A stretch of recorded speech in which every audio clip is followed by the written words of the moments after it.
नमस्कार दर्शकों, मैं एस्ट्रो स्नेहा शर्मा आप सभी का दशा महादशा प्रोग्राम में हार्दिक अभिनंदन करती हूँ। मेरा हमेशा यही प्रयास रहता है कि रोज आपके लिए कुछ नया लेकर आऊं, कोई नई जानकारी लेकर आऊं, जिससे आप अपने जीवन में परिवर्तनों को ला सके, समस्याओं को दूर कर सके और आपके ज्ञान में वृद्धि भी हो।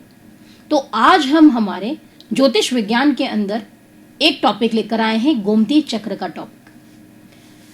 गोमती चक्र, गोमती चक्र के उपयोग से कई सारी समस्याओं से छुटकारा पाया जा सकता है। इसके कुछ टोटके होते हैं, कुछ उपाय होते हैं जिनको करके कई सारी मुसीबतों से छुटकारा पाया जा सकता है। गोमती चक्र कई सारे उपयोग में लाया जाता है। इसके अलग अलग तरीके से अलग अलग यूजेस होते हैं। ज्योतिषीय भाषा में बात की जाए तो गोमती चक्र एक दुर्लभ प्रकृति और आध्यात्मिक शैली का पत्थर है। ये कहां से पाया जाता है? ये जो पाया जाता है, ये पाया जाता है गोमती नदी से। यानी जो ये प्राप्त होता है, हमें कहां से प्राप्त होता है? प्रकृति से प्राप्त होता है। ये हमें कौन देती है? ये हमें प्रकृति प्रदान करती है। भगवान श्री कृष्ण के सुदर्शन चक्र का एक सूक्ष्म स्वरूप जो है, जब हम इसे पलटते हैं तब हमें वो नजर आता है। इसके प्रयोग से मां लक्ष्मी की कृपा उस व्यक्ति पर बनी रहती है जो इसका प्रयोग करता है, क्योंकि यह मां लक्ष्मी को सबसे ज्यादा प्रिय है। इस वजह से गोमती चक्र का जो ऊपरी भाग है, यानी ऊपर वाला जो हिस्सा होता है, वो थोड़ा सा उठा हुआ होता है, ऊंचा होता है। और जब हम उसको पलटते हैं तो दूसरी तरफ इसमें एक चक्र सा बना हुआ होता है जो बिल्कुल सांप की तरह होता है, घुमावदार। जैसे सुदर्शन चक्र किस प्रकार होता है? घुमावदार। ठीक उसी प्रकार ही यह सांप के जैसा उसके अंदर एक चक्र होता है जो यूं करके घूमता हुआ दिखाई देता है। तो इसे हम कहते हैं नाग चक्र भी। वैदिक ज्योतिष के अनुसार बात करें तो जिन लोगों की कुंडली में सर्प दोष भी है, यहां पर उनके लिए भी गोमती चक्र काफी फायदेमंद होता है। उसका आप पेंडेंट बनवा के पहने गोमती चक्र का, तो यह भी आपको काफी लाभ प्रदान करने वाला है। वास्तु संबंधित बात करें हम गोमती चक्र के प्रयोग की, तो जब नींव पूजन होता है तो 11 गोमती चक्र जो है वो दक्षिण पूर्व दिशा में उसको दफना देना चाहिए नींव पूजन के समय पर। तो ऐसे में जो वास्तु दोष है वह दूर होता है और घर में सुख समृद्धि बनी रहती है। नींव पूजन के समय में ध्यान रखिएगा, जो दक्षिण पूर्व दिशा है उसके अंदर उसको दफनाना है। कितने गोमती चक्र? 11 गोमती चक्र। लेकिन ध्यान इस बात का रखना है, जो गोमती चक्र हैं वो सिद्ध होने जरूरी है। कारोबार में यदि आपको दिक्कत आ रही है, आपका स्वयं का व्यवसाय है, काम कभी चलता है कभी नहीं चलता है, उसमें तेजी नहीं आ रही है, तो आप क्या करें? 7 गोमती चक्र लें, लाल वस्त्र में लपेटकर आपका जो कैश बॉक्स है उसके अंदर में उसको स्थापित कर दीजिए। कैश बॉक्स की जो दिशा होनी चाहिए वो होनी चाहिए उत्तर दिशा। उत्तर दिशा में आप अपना कैश काउंटर बनाइए।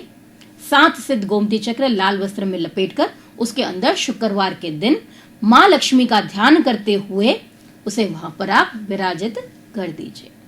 कारोबार में बरकत भी होगी और आपका काम और भी ज्यादा बढ़ेगा। घर में कभी भी अनाज की कमी ना हो, सुख समृद्धि का सदैव वास बना रहे, तो क्या करें आप? 11 गोमती चक्र ले, लाल वस्त्र में लपेटकर आपका जो अनाज है उसके अंदर में आप उसको रख दीजिए। यह एक प्रकार का टोटका है। इसको करने से घर के अंदर कभी भी अनाज की कमी नहीं रहती है। घर में सुख समृद्धि का सदैव वास रहता है। धन में भी बरकत होती है और अन्न में भी।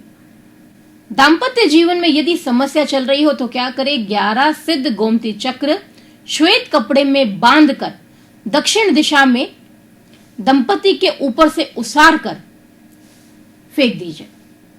इससे प्रेम में और ज्यादा बढ़ोतरी होगी और मतभेदताएं जो हैं वह दूर हो जाएंगी। अगर आपका प्रमोशन रुक गया है, हर बार बात चलती है लेकिन मामला फिर ठंडा पड़ जाता है, तो प्रमोशन वाली बात आपकी आगे बढ़ी नहीं रही है, तो आप क्या करें? 5 सिद्ध गोमती चक्र लें, शिव मंदिर पर शिवलिंग पर उसे अर्पित कर लीजिए। भगवान का ध्यान करते हुए, उनसे प्रार्थना करते हुए कि प्रभु आप मेरी यह मनोकामना जो है उसको पूर्ण करें, उसे ले जाकर वहां पर रख दीजिए। और यह करें आप सोमवार के दिन शुभ चौगड़िया देखकर। आपका बच्चा छोटा है, उसे बार बार नजर लग जाती है, तो क्या करें आप? ये करें छोटा सा उपाय। उपाय ये करना है, लेने हैं आपको 7 गोमती चक्र एंटी क्लॉकवाइज अपने बच्चे के सर से लेके पांव तक उसारने हैं और किसी ऐसे स्थान पर छोड़ देना है जहां पर कोई व्यक्ति ज्यादा आता जाता नहीं हो।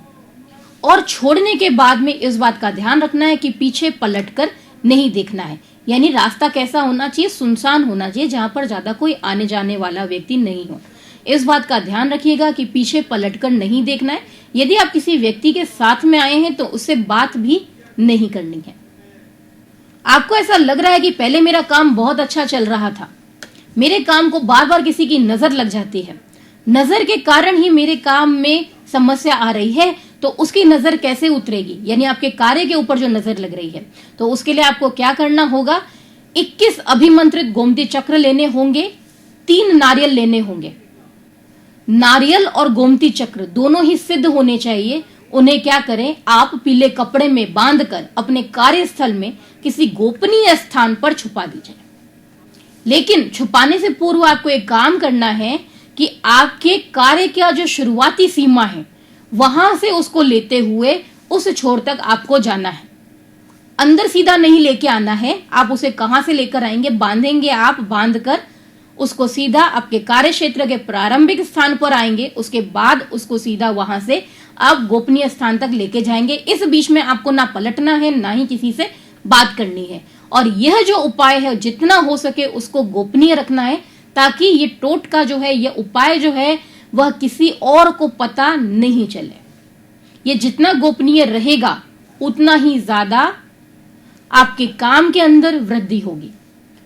अगर आपके घर में कोई व्यक्ति लगातार बीमार हो रहा है, ठीक होता है फिर वापस बीमार हो जाता है, फिर ठीक हो रहा है फिर वापस बीमार हो जा रहा है, यानी स्वस्थ जीवन नहीं है उसका, बार बार समस्या बीमारी के कारण उस व्यक्ति को आ रही है, तो आपको करना एक छोटा सा उपाय गोमती चक्र का। वो उपाय यह है, 21 सिद्ध गोमती चक्र ले ले अभिमंत्रित किए हुए।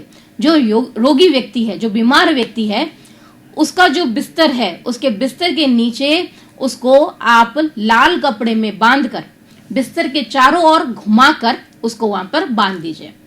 21 गोमती चक्र सिद्ध किए हुए लेने हैं, उसे वस्त्र में बांधकर चारों ओर बिस्तर के घुमाना है। घुमाने के बाद में उसकी जो बिस्तर के नीचे पांव होते हैं वहां पर उसको बांध देना है। यानी इससे क्या होगा? रोगी जो है वो जल्दी स्वस्थ होना शुरू हो जाएगा और बार बार जो ये समस्या आ रही है बीमार होने की, वह भी दूर हो जाएगी। रोग मुक्त जीवन व्यक्ति अपना व्यतीत करेगा। लेकर आई हूं आपके लिए एक छोटा सा दृष्टांत, जिसे ध्यान से सुनिएगा। यदि आप सुनेंगे तो जीवन में निश्चित रूप से आपके परिवर्तन आएगा ही। तो कहानी है यहाँ पर एक महात्मा की और एक राजकुमार की। तो सुनते हैं इस कहानी में ऐसा है क्या। एक समय की बात है, एक महात्मा थे। गांव में सैकड़ों श्रोतांगणों के मध्य में ज्ञान व भक्ति वैराग्य का उपदेश देते थे। इत्तफाकन वहां पर राजकुमार भी दौरे पर थे। राजकुमार ने अपनी वेशभूषा बदली हुई थी, राजा के सम्मान नहीं आया था, क्योंकि दौरे पे निकला था, नहीं चाहता था कि कोई उसे पहचाने, तो उसने अपना भेष जो था वो बदल के रखा था। तो वहां से गुजरते गुजरते उसने वहां पर देखा कि जो महात्मा है वह उपदेश दे रहे हैं। वहीं पर ही वह खड़ा हो गया और उपदेश को सुनने लगा। राजकुमार तो पहली बार किसी का उपदेश सुन रहा था, बिल्कुल टकटकी लगाए उसके उपदेश की ओर ही उनका पूरा ध्यान था।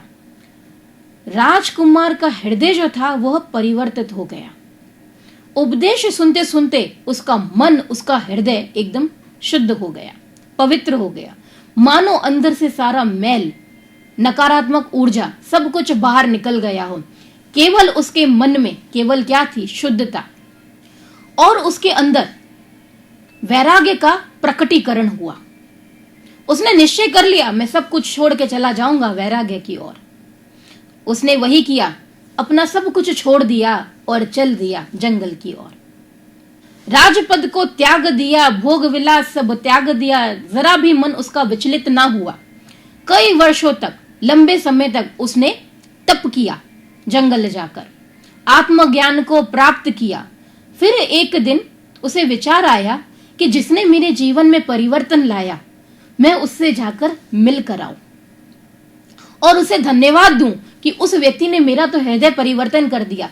मैं तो कहां राज सुख में जी रहा था, भोग विलास ऐश्वर्य में जी रहा था, यह जीवन तो उससे कई गुना ज्यादा अच्छा है। तो मैं चाहता हूं कि उन्हें जाकर वहां पर धन्यवाद कहूं। फिर वो गया सीधा अपने महात्मा के पास, उनके आश्रम में। तो वहां पर जाके देखता है कि जब वो पहली बार गया था तब भी ये वही श्रोतांगण थे जो उनका उपदेश सुन रहे थे। तो सबके सब तो वहीं बैठे थे। उसने ऐसा देखा, उसके मन में ख्याल आया कि मैं इतने वर्ष तक वन में था, कोई परिवर्तन नहीं, कोई नए लोग नहीं, ये तो सबके सब वही लोग हैं। फिर थोड़ा हिचकिचाते हुए वो आगे बढ़ा। आगे बढ़ते ही उसने क्या किया, जो श्रोतांगण बैठे थे यानी उपदेश सुनने वाले बैठे थे, उनको सर से पकड़कर हिलाना शुरू कर दिया जोर जोर से। तो ऐसे महात्मा देखते हैं, अरे ये क्या कर रहे हो आप? तो वो बोलता है, कहीं ये जो श्रोतांगण है ये मूर्ति तो नहीं बनी हुई है। तो मैं चेक कर रहा था, मैं जांच रहा था इसको कि कहीं ये मूर्ति तो नहीं है, क्योंकि जब मैं कई वर्ष पहले आपके पास में आया था ये लोग तो वही लोग हैं। मैंने केवल एक बार आपका उपदेश सुना, मेरे अंदर इतना परिवर्तन, और ये लोग रोज आते हैं, इनके अंदर कोई परिवर्तन नहीं, ऐसा क्यों? तो साधु ने कहा, वहां पर जो वहां पर उपदेश दे रहा था, उन्होंने कहा, तुमने मेरी एक प्रेरणा को, मेरी एक शिक्षा को अपने हृदय में वर्षों तक जिंदा रखा, इसीलिए तुमने खुद को बदल दिया, तुम में परिवर्तन आ गया। लेकिन इन लोगों को मेरे उपदेश का कुछ असर नहीं होता, अगर होता भी है तो कुछ क्षण का, कुछ घड़ी का या कुछ दिनों का, उसके बाद फिर वैसे के वैसे ही हो जाते हैं। इसीलिए इनके जीवन में कोई खास परिवर्तन नहीं आया। ये तब भी श्रोतांगण थे, मेरा उपदेश सुनने आते थे, ये आज भी श्रोतांगण है, मेरा उपदेश सुनने आते हैं।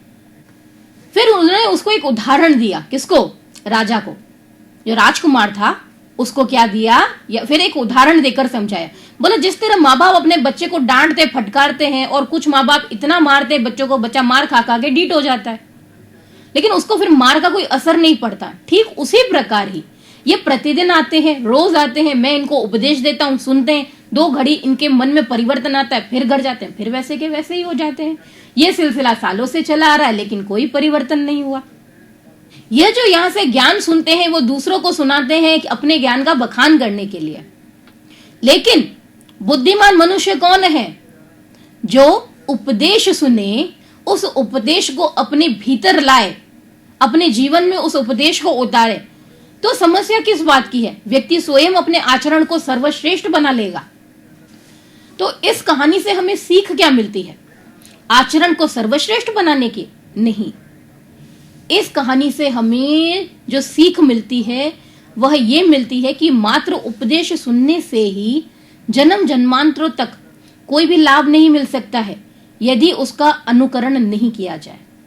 सीधी सी बात है, केवल आप उपदेश सुनते रहेंगे, उसे अपने जीवन में नहीं उतारेंगे, तब तक कोई फायदा नहीं किसी भी उपदेश का।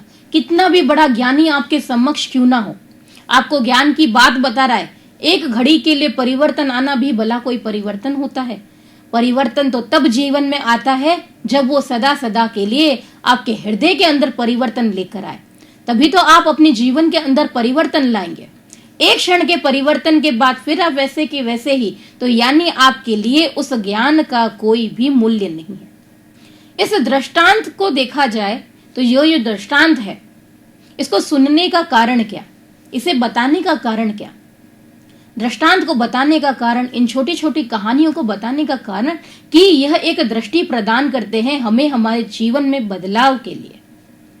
जब व्यक्ति को कोई बात समझ नहीं आती तो समझाने के लिए कहानियों का यहाँ पर उपयोग किया जाता है, दृष्टांत का उपयोग किया जाता है, ताकि मनुष्य को जो डिफिकल्ट बात है, मुश्किल बात है, वो आसानी से और ज्यादा समझ में आ जाए। क्योंकि दृष्टांत का अर्थ ही देखा जाए तो एक तरीके से यूं है, जो व्यक्ति को दृष्टि प्रदान करे वह है दृष्टांत।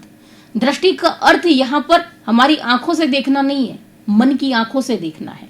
यानी जो मन की आंखों को खोलने का कार्य करे वही है असली दृष्टांत। तो ये कहानियां मैं इसीलिए लेकर आती हूं ताकि ज्ञान में व्यक्ति की वृद्धि हो सके। ये छोटी छोटी कहानियां हमारे जीवन में कब क्या बदलाव ले आए, किस मुश्किल समय में हमें नया रास्ता दिखा दें, यह कहना मुश्किल है। लेकिन यह कहानियां जब भी हमारे समक्ष आती है, हमारे मन में कई सारी दुविधाओं को दूर कर देती है। लेकिन यदि हम ये सुनते हैं, उस समय हमें कोई परेशानी नहीं है, लेकिन जब कभी वह समय आता है, हम दुविधा की स्थिति में हैं, तो सबसे पहले यही सुने गए उपदेश, यही सुनी गई कहानियां और दृष्टांत हमें जीवन में आगे बढ़ने के लिए दृष्टि प्रदान करती है। अब बढ़ेंगे अपने प्रोग्राम में आगे और जानेंगे आज का पंचांग। आज है तारीख 11 जनवरी 2021 और दिन है सोमवार। तिथि है आज 13, माह पौष कृष्ण पक्ष, संवत 2077, शाक 1942। आज जन्म लेने वाले जातकों की राशि होगी धनु और नक्षत्र होगा मूल। जानेंगे राशियों का हाल कैसे बीतने वाला है हमारा आज का दिन। शुरुआत करते हैं मेष राशि से। मेष राशि वालों, ऐश्वर्य के साधन प्राप्त होंगे, उच्च अधिकारी कार्य से प्रसन्न रहने वाले हैं। नौकरी क्षेत्र में आपके अधिकार जो है वो बढ़ सकते हैं। ऑल ओवर बात की जाए तो दिन अति उत्तम फल देने वाला है।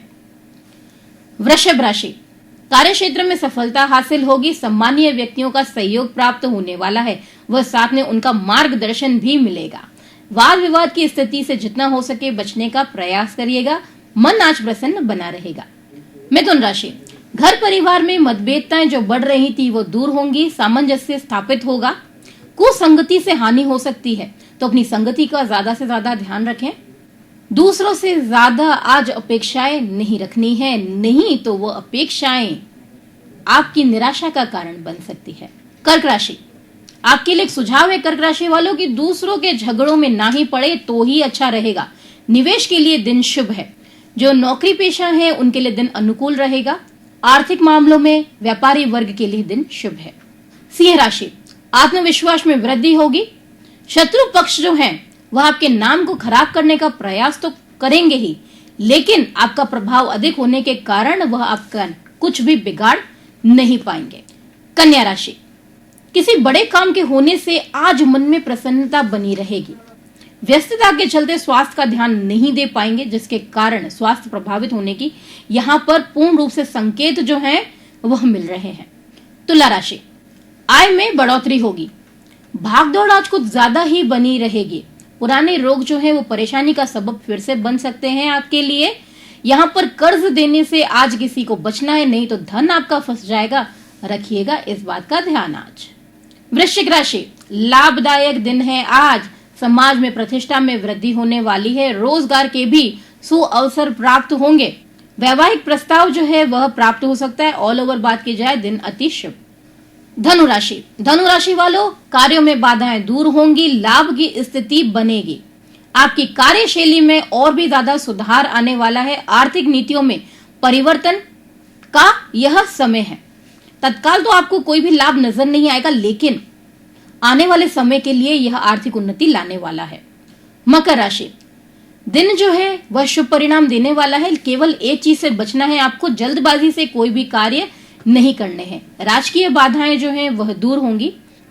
आपके अपनों के साथ में जो मतभेदताएं चल रही थी उसमें मधुरताएं बढ़ेंगी और मतभेदताएं जो हैं वह दूर होंगी। कुंभ राशि वालों, स्वास्थ्य की दृष्टि से आज दिन शुभ नहीं है। वाणी पर भी संयम बना के रखें। वाद विवाद की स्थिति आज बन सकती है। कोई भी कार्य जल्दबाजी से आज ना करें, स्पेशली अगर कोई नया कार्य शुरू करने जा रहे हैं आप, तो समय शुभ नहीं है। मीन राशि, नौकरी में अधिकार में वृद्धि होगी। व्यवसायिक यात्रा जो है वह आपकी सफल होने वाली है। कोर्ट व कचहरी से आज मामले आपके अनुकूल रहेंगे। उच्च अधिकारी जो है वह आपके कार्य से प्रसन्न बने रहेंगे। धन प्राप्ति के सुगम रास्ते बनेंगे। ज्योतिष वास्तु सेवाओं हेतु आप मुझसे मेरे कार्यालय पे संपर्क कर सकते हैं। हमारा पता है MGH रोड, कांग्रेस कार्यालय के पास, दशा महादशा ज्योतिष वास्तु सेवाएं। अब मैं आपसे विदा चाहूंगी। कल हम फिर यहीं मिलेंगे। सुबह 9:30 बजे, दोपहर 12:30 बजे और शाम को 6:30 बजे।